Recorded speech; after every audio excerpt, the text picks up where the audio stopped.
diciendo a Francisco que yo no soy gestor de nada. Los pueblos cambian no por un iluminado, sino porque toman el destino en sus manos.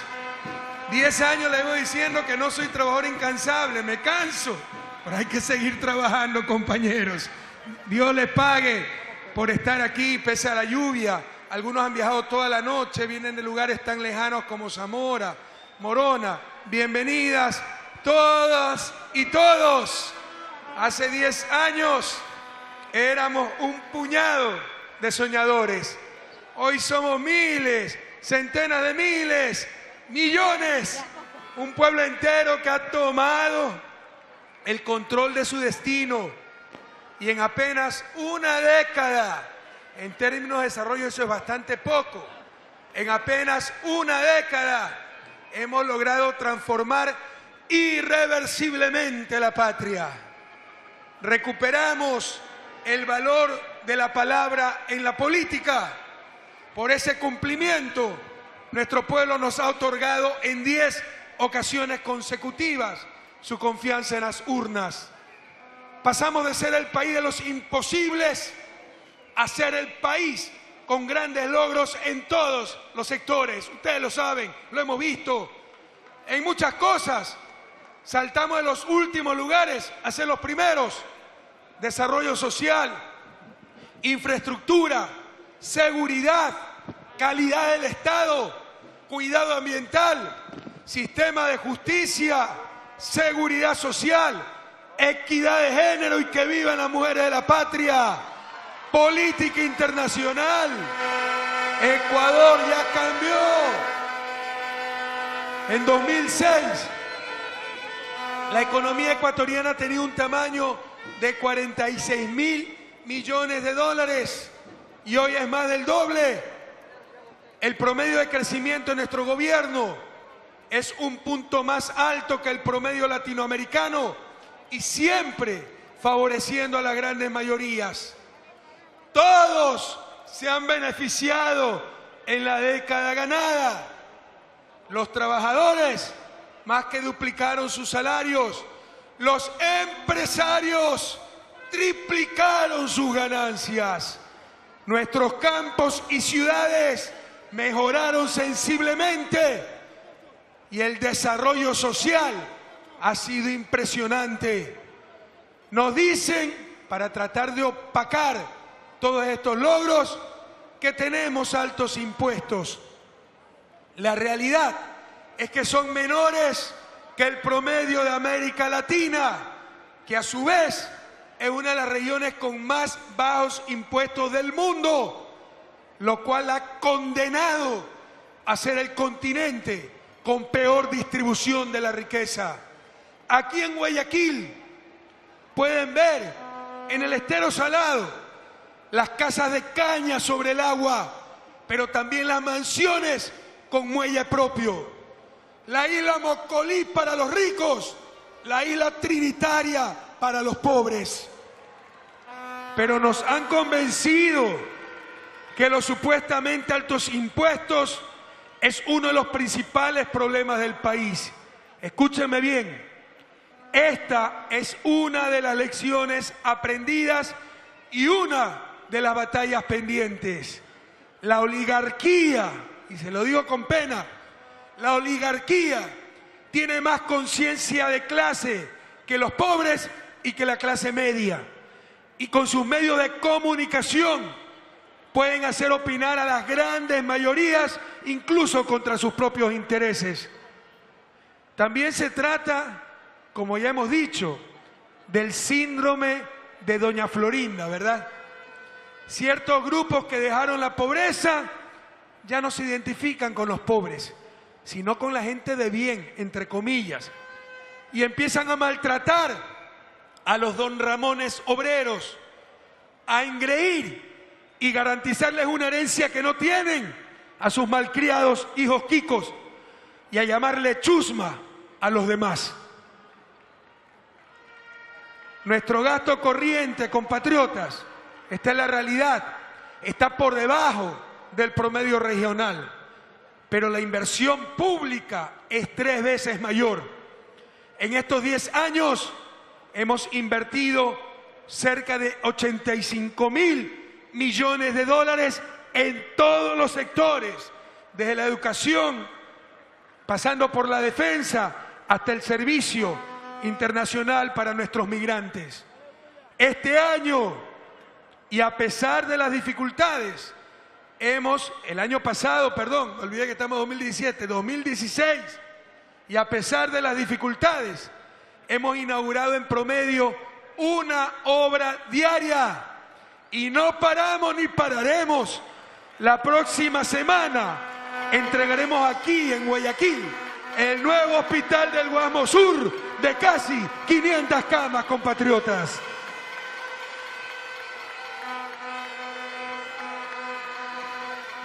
Con el extraordinario trabajo de nuestro vicepresidente Jorge Glass en energía, conectividad, telecomunicaciones, manejo del agua, están puestas lo que se llama en desarrollo las condiciones habilitantes para la industrialización del país, para la mejora de la productividad agrícola y para la diversificación de la matriz productiva. Gracias al liderazgo de ese vicepresidente histórico, Lenín Moreno, pero gracias a ese liderazgo dentro y fuera de la vicepresidencia, somos un ejemplo mundial en asistencia digna para las personas con discapacidad. En los últimos meses hemos sido sede de la 4ª conferencia de la Comunidad de Estados Latinoamericanos y del Caribe. Vino su santidad el Papa Francisco en su primera visita oficial a la Patria Grande. No escogió Brasil, no escogió Argentina, no escogió México, los países más poblados de América Latina. Escogió este pequeño pero inmenso Ecuador en su primera visita oficial a Latinoamérica. Esas cosas no son casualidades, compañeros. Tuvimos la conferencia de Naciones Unidas para Vivienda y Desarrollo Urbano, Hábitat 3, la segunda más concurrida de la historia de las Naciones Unidas. Recibimos al presidente chino Xi Jinping, la visita de Estado más importante de toda la historia, y se realizó el primer Festival de Artes Vivas de nuestra querida Loja. No obstante las dificultades económicas y los terribles desastres naturales que hemos tenido que soportar y enfrentar, todos, absolutamente todos los eventos han sido extremadamente exitosos y con una organización impecable. Realmente el país muestra capacidades que antes ni siquiera imaginábamos. Ecuador es también fuente de ideas políticas, sociales, económicas, académicas, integracionistas, ambientales para todo el sur global, por lo que acabamos de recibir la presidencia del Grupo 77 más China, el grupo más importante de países al interior de las Naciones Unidas. Pero sin duda, el mayor logro de esta revolución es haber recuperado el orgullo y la esperanza. Ecuador ya cambió, hemos vuelto a tener patria y tendremos patria para siempre.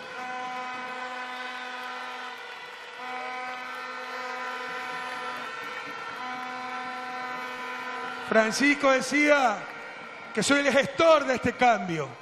No es correcto. Nada hubiera sido posible sin esa conciencia y acción colectiva dispuestas a sumarse y a empujar este cambio incluso hasta el sacrificio, como aquel triste 30 de septiembre, donde los ciudadanos por primera vez no salieron a derrocar al traidor, sino que salieron a defender a su gobierno, a defender a su presidente, a defender a su revolución. Llamar desarrollismo vinculado a los precios del petróleo, al proceso de transformación más importante desde la revolución liberal, es muestra de profundo desconocimiento. Decir que uno de los cambios más exitosos para reducir pobreza en nuestra historia, y no solo en el país, en el continente, somos los procesos más exitosos de reducción de pobreza. Decir que ese cambio histórico ha dejado en la cuneta a muchas personas y familias, generando situaciones de pobreza que afectan a gran parte de los ciudadanos, es una falacia sin sustento técnico ni ético. La verdad incuestionable es que la dependencia petrolera ha bajado drásticamente. El ingreso petrolero ha sido apenas una quinta parte de los ingresos del gobierno central, cuando antes era casi la mitad, y en los 2 últimos años ha sido 0 para el gobierno central. Por el contrario, mejorando la eficiencia y luchando contra la evasión, la recaudación de impuestos se ha triplicado. La verdad incuestionable es que Ecuador es el país que mejor ha utilizado su riqueza petrolera para disminuir pobreza y desigualdad. En estos años logramos que cerca de 2 millones de ecuatorianos salgan de la pobreza. No se la ha conseguido con asistencialismo. Hemos atacado las causas estructurales de esa pobreza, como educación incompleta, empleo inadecuado, falta de acceso a servicios básicos, no contribución al sistema de pensiones y déficit habitacional.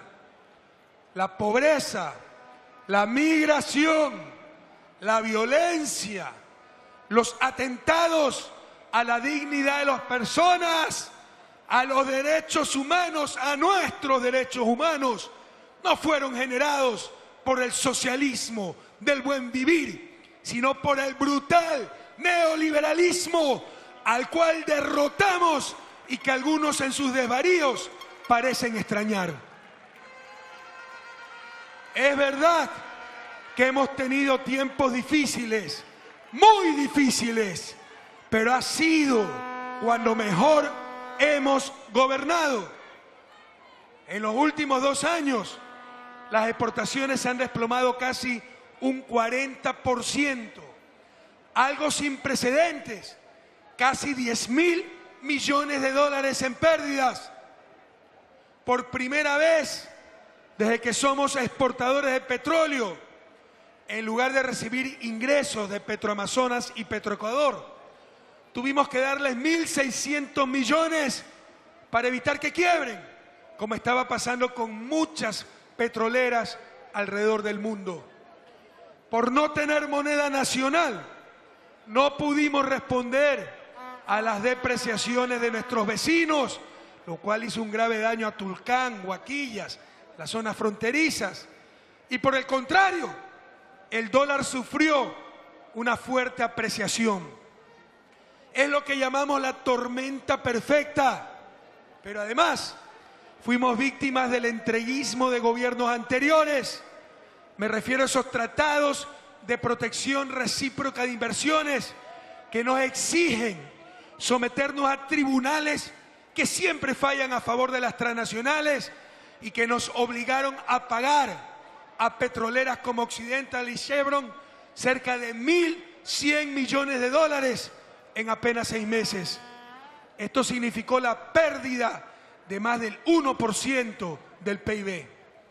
Y como si esto fuera poco, tuvimos gravísimos desastres naturales, como la activación del volcán Cotopaxi, un invierno extremadamente fuerte y sobre todo el terremoto del 16 de abril de 2016, la mayor tragedia de los últimos 70 años, terremoto que ha tenido cerca de 3.000 réplicas y que ha ocasionado pérdidas materiales por más de 3.000 millones y una disminución de la tasa de crecimiento en 0.7% del Producto Interno Bruto. Muchos esperaban que la economía colapsara, ya se frotaban las manos. Por fin vamos a poder derrotar a Correa. No nos podrán derrotar. Aquí hay un pueblo más unido que nunca. No solo que la economía no ha colapsado, sino que ya muestra importantes, claros signos de recuperación. Y todo esto sin los paquetazos que por mucho menos lo que hemos tenido que enfrentar nos daban cada año, nos entregaban cada año los partidos políticos de antaño, los gobiernos del viejo país. Hemos superado la recesión con un mínimo costo y en tiempo récord. Queridos compatriotas jóvenes, frecuentemente en economía y en la vida, lo más importante es lo que no pasó.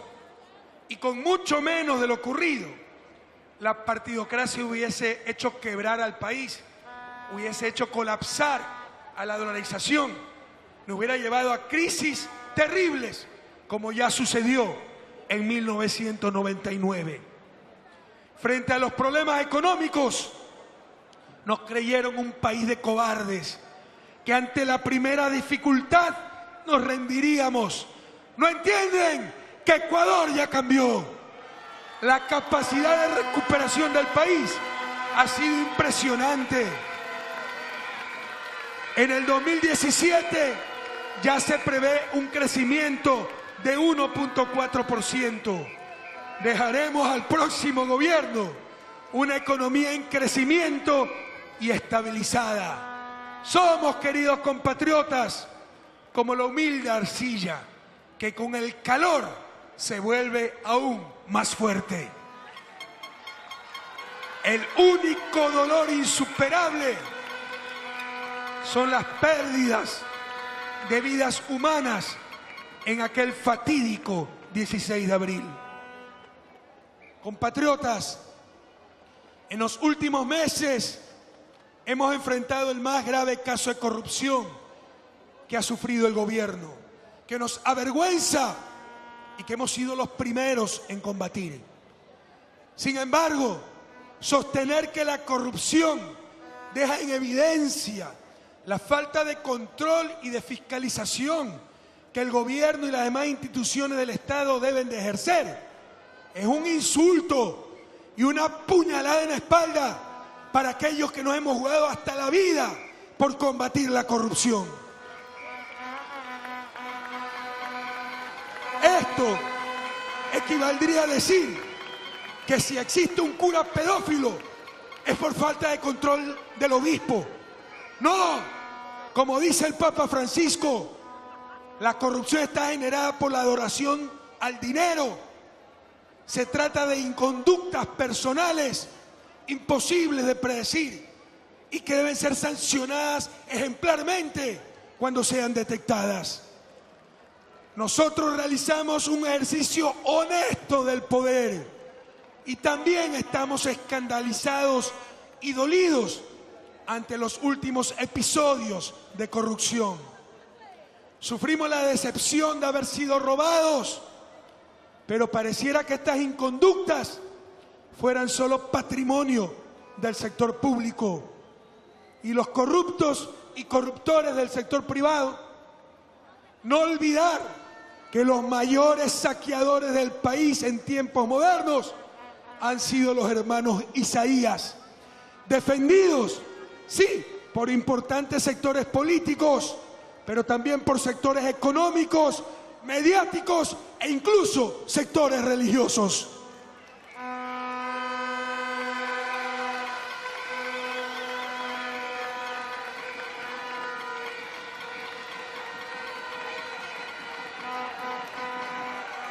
La realidad es que la revolución ha liberado a la justicia de sus captores.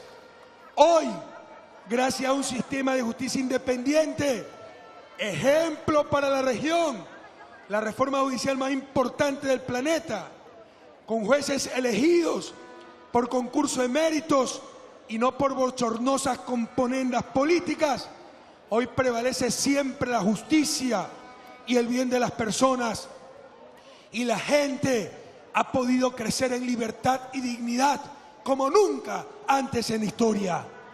Se han puesto todos los controles posibles Pero, ¿cómo evitar una coima en una cuenta secreta de una empresa fantasma en un paraíso fiscal?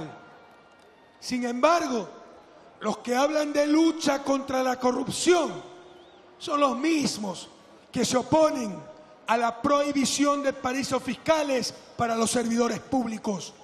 Otros ni siquiera tocan el tema en sus cartas, ejerciendo, ahí sí, un silencio cómplice. El 19 de febrero se les preguntará a ustedes, al pueblo ecuatoriano, si está de acuerdo con que los dignatarios de elección popular o los funcionarios públicos tengan bienes, capitales, empresas de cualquier naturaleza en paraísos fiscales. Llegó el momento de la verdad. Llegó el momento de ver quién es quién. Los que solo hablan de corrupción por oportunismo político o los que tenemos las manos limpias, nada que temer y que hemos luchado toda la vida contra esta pandemia de la humanidad. Pero atentos, no debemos caer en la trampa de los mediocres de siempre, que ante su falta de propuestas quieren reducir la campaña a acusaciones de corrupción. Si tienen pruebas, que las presenten, como nosotros lo hemos hecho. Pero debemos basar nuestra campaña, la campaña de la revolución, no en amarguras, no en ataque a los demás, no en la mediocridad de tratar de demostrar lo malo que tú eres para ver si alguien me hace caso. Debemos basar nuestra campaña revolucionaria, como siempre, en sueños, en esperanza, en alegría plena, compatriotas.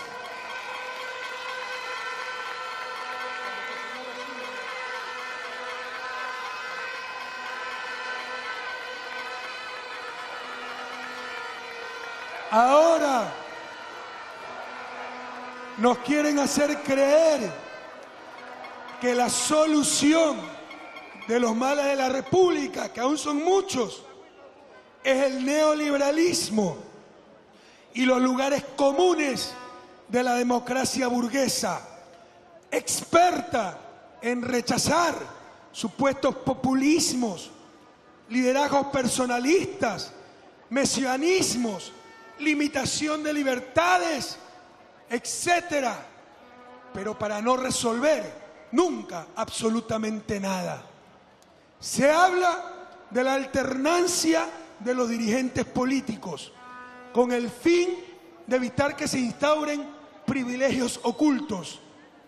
¿Qué dirá Angela Merkel con 12 años en el poder y buscando y seguramente logrando una nueva reelección?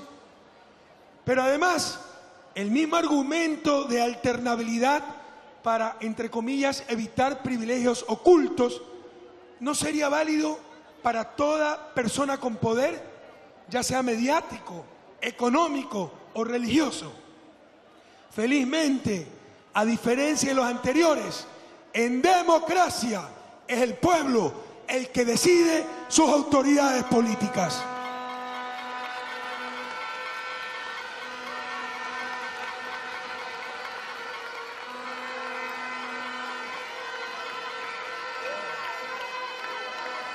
Por supuesto que la democracia no requiere uniformidad, pero sí requiere respeto. El pacto por el bien común en una sociedad democrática se lo decide precisamente a través de las elecciones. Y en 10 procesos consecutivos, el pueblo ecuatoriano ha ratificado la ética política de la revolución ciudadana, que pone el bien común en el centro de nuestra vida moral y rechaza el individualismo y la fragmentación por intereses economicistas.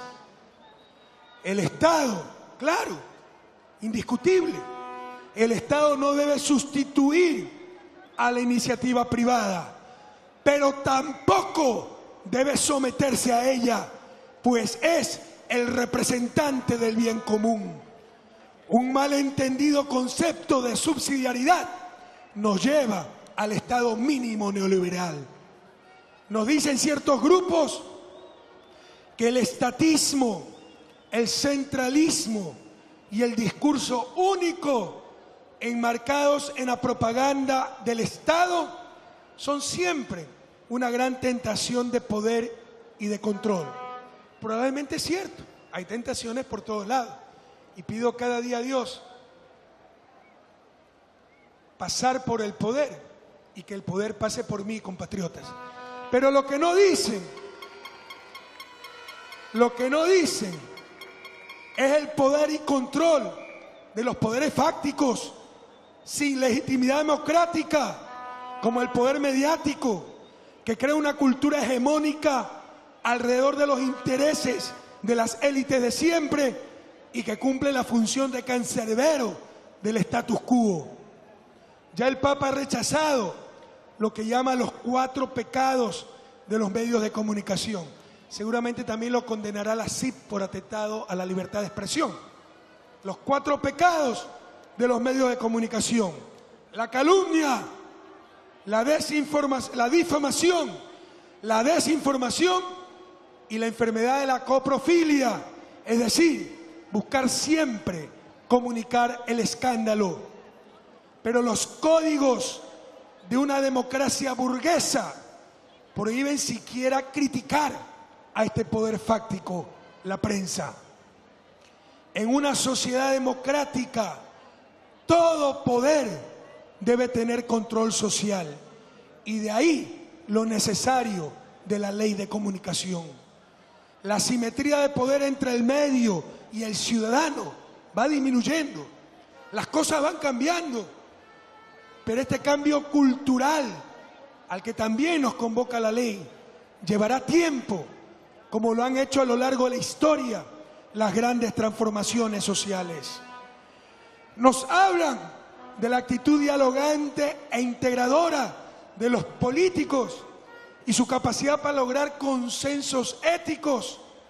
Sugieren políticos expertos en resolución de conflictos, no expertos en buscar la verdad y la justicia. Esto nos recuerda bastante bien a Poncio Pilatos, que probablemente recibió los mismos consejos de los sumos sacerdotes, pero la ética de la revolución prefiere al personaje histórico de Jesús, signo de contradicción, compañeros.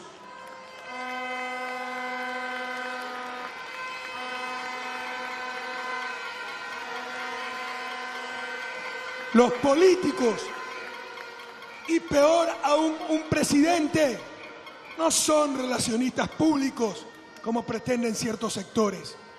Su deber no es buscar contentar a todo el mundo, sino actuar en función de principios y de lo que el soberano ordenó por inmensa mayoría en las urnas.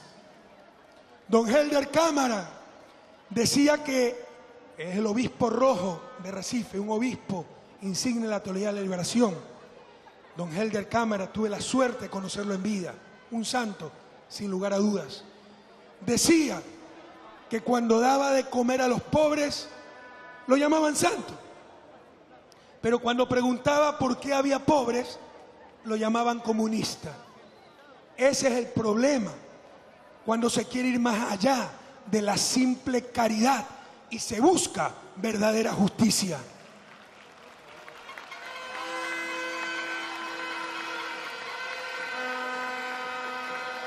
Escúchenme bien, la política de la revolución ciudadana no puede ser gris ni ambigua. Sed fríos o sed calientes, lo tibio repugna. Jamás aceptaremos la paz de los sepulcros.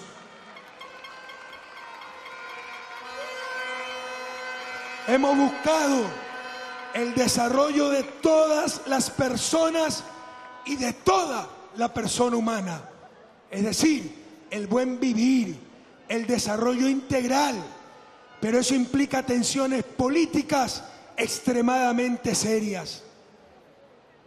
en nuestra nueva Constitución, un canto colectivo, definimos al Estado como plurinacional y multicultural, pero unitario. Lástima que algunos no entiendan estos conceptos y otros crean que es el derecho a imponerse sobre los demás. Ningún gobierno ha apoyado tanto la organización popular como el nuestro. Bastaría ver los nuevos sindicatos, entre ellos el que lidera Marixa, el sindicato de las empleadas domésticas, el primero en toda nuestra historia. Pero pretender que toda organización es buena, así rompa la normativa vigente, llame a la violencia, someta a sus miembros, es una aberración. Nuestro principal deber es defender la vida. Esta es la revolución de la vida plena.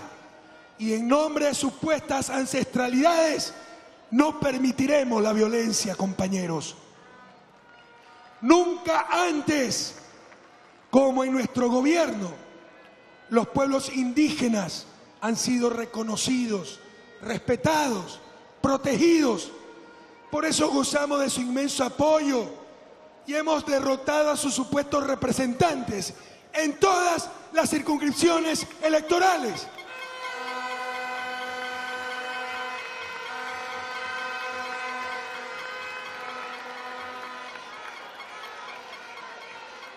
Algunos nos quieren hacer creer que la premodernidad es sinónimo del buen vivir. Están equivocados. La miseria no es parte del folclore. No se puede llamar tradición en el siglo XXI una familia indígena, afro, montubia, de cualquier pueblo ancestral, que tenga un piso de tierra, cuyos niños no tengan escuela, que no tengan acceso a derechos. La pobreza no es buena, es el mayor atentado a la dignidad humana. Y ya basta de mitos. La inmensa mayoría de los pueblos indígenas, como cualquier grupo humano, quiere carreteras, energía, comunicaciones, salud, educación, una bien entendida modernidad. Hablar de empobrecidos no une, tan solo victimiza, y esa victimización y el consecuente paternalismo que genera ya han hecho demasiado daño en nuestra América. ¿A qué persona honesta, que no ha empobrecido absolutamente nadie, puede convocar el discurso de empobrecidos? Debemos terminar con la victimización y el paternalismo, que si les va bien a las personas es por su propia capacidad, pero si les va mal es por culpa del gobierno.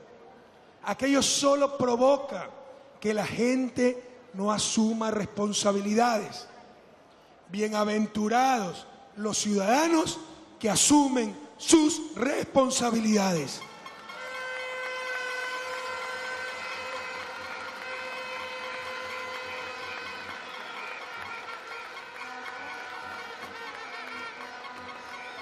Somos sin duda el gobierno más verde de la historia del Ecuador y tenemos liderazgo a nivel mundial, sin caer en el infantilismo de morirnos de sed al lado de la fuente. A nadie puede gustarle la minería o el petróleo, pero a todos debería gustarnos aún menos la miseria. Y renunciar a nuestros recursos naturales por el fundamentalismo de unos cuantos sería inmoral. Y se argumenta en lugares comunes como el agua vale más que el oro. Por supuesto que necesitamos el agua, pero también necesitamos del oro, de ese cobre, de nuestros recursos naturales para superar lo más rápidamente la pobreza y alcanzar el buen vivir. Hay que desterrar ya los falsos dilemas, compatriotas. Lo dijimos en la campaña de 2013, que íbamos a aprovechar con absoluta responsabilidad ambiental y social nuestros recursos naturales para el desarrollo del país. Derrotamos a las posturas extremas que se oponían a utilizar estos recursos. Y como dicen ciertos sectores, bienaventurados los políticos que cumplen lo que prometen en las campañas electorales.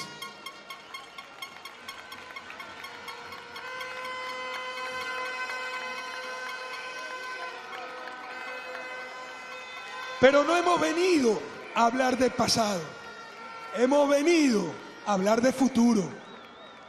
Las dificultades no nos detendrán. Ya estamos acostumbrados a enfrentar poderosos sectores que se oponen al cambio. El más importante recurso con que contamos somos cada uno de nosotros. No importan las visiones de los profetas del desastre, de los pseudoanalistas de siempre.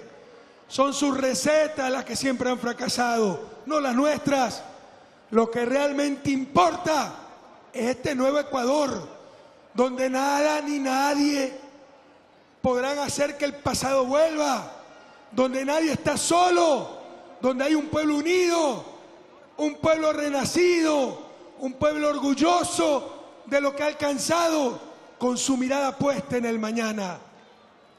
Cada conquista de la revolución debe convocarnos a lo que nos falta por hacer. Cada chico que regresa con su beca de posgrado debe recordarnos los miles que merecen tener la misma oportunidad. Cada familia que sale de la pobreza debe comprometernos aún más con aquellas que aún no han alcanzado a hacerlo. Cada obrero que alcance un salario digno, seguridad social y un empleo estable, debe ser memoria de los millones que aún no lo tienen. Para nosotros, los revolucionarios, cada meta cumplida debe ser el inicio de un nuevo reto. Los grupos más retardatarios previenen de la posibilidad de descargar rabia e indignación en las próximas elecciones. Como que si todo fuera malo, como que si no se hubiera hecho nada, como si en estos 10 años la revolución no hubiese existido. Descargar rabia e indignación. ¿Por qué? Porque los niños ya van a la escuela, porque estos niños que participaron del coro ya no están en las calles trabajando, porque nuestros enfermos ya no mueren por falta de atención, porque el obrero ya no es explotado, porque los empresarios ya pagan sus impuestos. Por el contrario, nosotros, los revolucionarios, la inmensa mayoría, en las próximas elecciones, vamos a descargar todo nuestro amor, todo nuestro orgullo en lo logrado y toda nuestra fe en lo que podemos seguir construyendo juntos. Jóvenes queridos, huyan de la mediocridad como de la peste. Vomitemos el pesimismo. Nunca se dejen robar la alegría ni la esperanza. Sepan que hay políticos honestos, gente buena, que luchamos por un mundo más justo, donde puedan pisar firme, cantar alto, sonreír libres. Es fundamental que recordemos lo que está en juego en febrero 2017. Son dos visiones de sociedad, dos visiones de desarrollo, dos visiones de Estado, dos visiones de paz, dos visiones de libertad.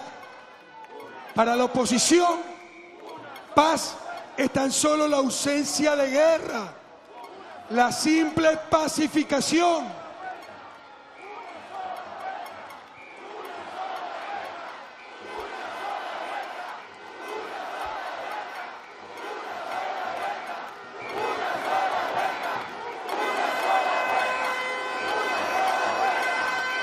Para ellos paz es no confrontar. La paz son ausencias. Para nosotros, paz es sobre todo presencia. Presencia de justicia, presencia de dignidad, presencia de igualdad, presencia de pan, de derechos para todas y todos. Para ellos, la libertad de la no intervención. Nadie se meta en mis negocios, nadie se meta en el mercado, nadie se meta en la vida cotidiana. La libertad como no intervención, que el pez grande pueda devorar al pequeño. La libertad de explotar al obrero con la tercerización, de especular con sus capitales, de abusar con su poder. Para nosotros, el socialismo del siglo XXI, la revolución ciudadana, la verdadera libertad es la no dominación. Nuestra libertad es el trabajador al que se le respetan sus derechos, el ciudadano al que cualquier pasquín ya no le puede mancillar su honor por amarres o componendas, las amas de casa que tienen acceso a la seguridad social. Libertad es el acceso a la educación, a la salud, como derechos, no como mercancías. Lo que cuestionan en el fondo nuestros adversarios es el modelo de sociedad que hemos elegido, centrada en el ser humano, en la supremacía del trabajo frente al capital, en la supremacía de la sociedad frente al mercado. Un modelo donde manden las grandes mayorías y no unas cuantas élites con poder, como siempre sucedió en la historia del Ecuador y de América Latina. Queridas compañeras, queridos compañeros, no hay ser humano ni acción trascendente que no tenga detractores, pero nosotros no hemos tenido oposición. Hemos tenido una permanente contrarrevolución. En este proceso, que ya es leyenda, todos somos necesarios, pero nadie debe ser imprescindible. No estén tristes porque me voy, yo estoy feliz.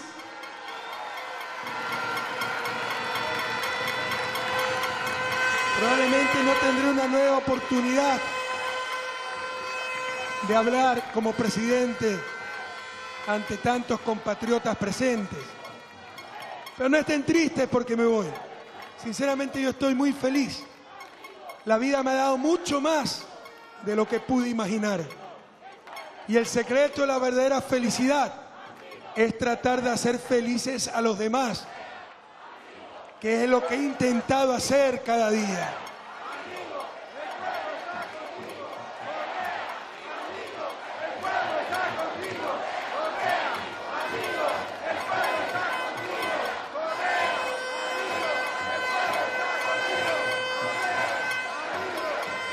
La revolución ha pasado haciendo el bien, siempre con la opción preferencial por los más pobres y vulnerables. Sí, estoy cansado. Ya Marix incluso me dijo que estoy viejito, con canas. Le faltó decir que estoy sin pelo. Y sinceramente espero con mucha ansiedad el amanecer del 25 de mayo. Pero frente a millones de infamias, para mí es suficiente recompensa. La almohada que una madre migrante en Nueva York tejió con infinito amor para que pudiera recostar mi cabeza en gratitud porque su hijo fue becario de CENESID.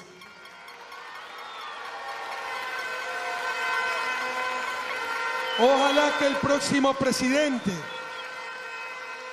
y si es Lenin, estoy seguro que lo podrá hacer, ojalá que el próximo presidente pueda hablarles como yo, mirando a los ojos, con la frente en alto, por haber cumplido, por jamás haberlos traicionado.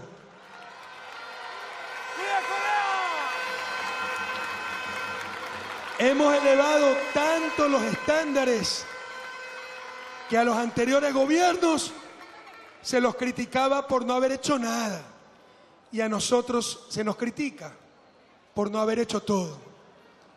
Pero como dijo una sencilla campesina de Amaluza, con su sabiduría popular, sabemos que falta mucho por hacer, pero también sabemos que nunca se ha hecho tanto como ahora. ¡Vamos a triunfar! ¡Vamos a triunfar! Hay convicción, hay legado, hay candidatos. Solo quisiera finalizar diciéndole gracias, mil gracias a todas y a todos, a mi familia por el apoyo permanente, a los compañeros de gobierno, a mis 2 vicepresidentes, a los compañeros de Alianza País, a los campesinos, a los obreros, a los trabajadores, a los comerciantes informales, a los indígenas, a los afro, a los montubios, a nuestros hermanos migrantes, a todas y a todos, por esta década ganada, por este sueño compartido, por los logros que hemos obtenido juntos. Y finalmente, compañeros, nunca lo olviden, hasta la victoria siempre.